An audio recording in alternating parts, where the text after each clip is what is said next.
very special Christmas gift. We're joined by Tom Seery here at the Seery Poetry Library, here to read a few poems for you guys today. Mm-hmm. Merry Thank Christmas. You. Merry Christmas, Dan? Danny. I would like to thank Danny for giving me the opportunity to give a couple of poems to you today. I want to wish everyone a blessed holiday season, both my Jewish friends and Christian brothers and sisters. I want to wish you a happy Hanukkah and Merry Christmas. But I picked two poems here to start off with that meant a lot to me. When I was in high school, I was a very good runner, and I used to I was the captain of the track team. And I saw this poem a few years ago by A.E. Houseman, To an Athlete Dying Young. And I was thinking about one of the guys that we ran with. His name was Fred Neckridge. Wonderful guy, a good friend.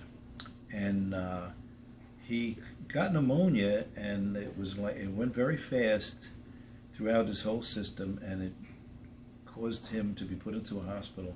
And he was in the hospital for a couple of days, and he died. Since he was a Jewish friend, I remember, and I was Catholic at the time, we went to their house and we sat Shiva, which is a Jewish ceremony that they do when someone dies.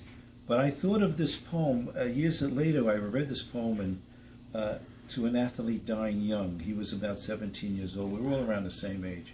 So I figured I'd read this one here by A.E. Houseman, To an Athlete Dying Young. The time you won your town the race, we cheered you through the marketplace. Man and boy stood cheering by, and home we brought you shoulder high. Today the road all runners come, shoulder high we bring you home, and set you on your threshold down, townsman of a stiller town. Smart lad, to slip betimes away from fields of glory does not stay. And early though the laurel grows, it withers quicker than the rose. Eyes the shady night has shut cannot see the record cut, and silent sounds no worse than cheers after earth has stopped the ears. Now you will not swell the rout of lads that wore their honors out, runners whom renown outran, and the name died before the man.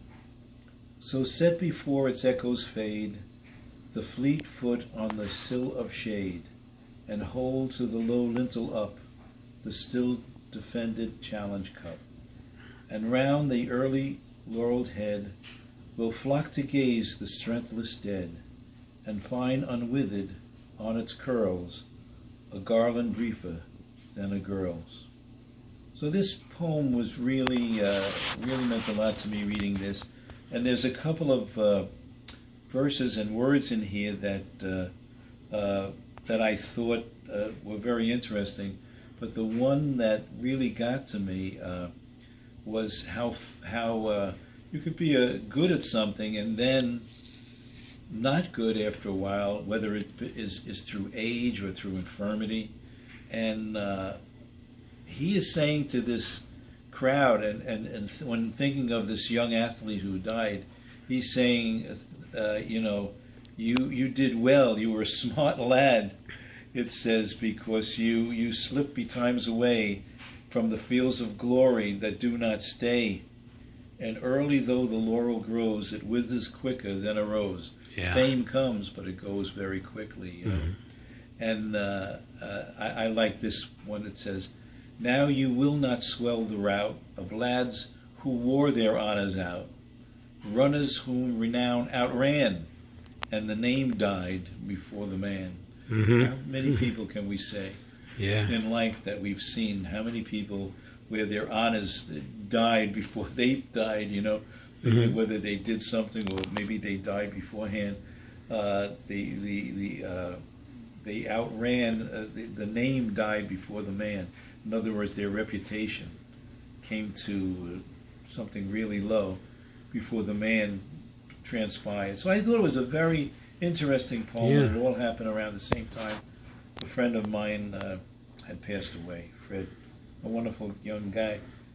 That was It's just one of those freak accidents in life where You don't expect it, but there's a greater moral story to that. In other words, if we look to fame, I think if we look to what society calls successful, sometimes we can get messed up. Yeah. And the important thing is how we live our lives. Yes. And to love people and to be good to people.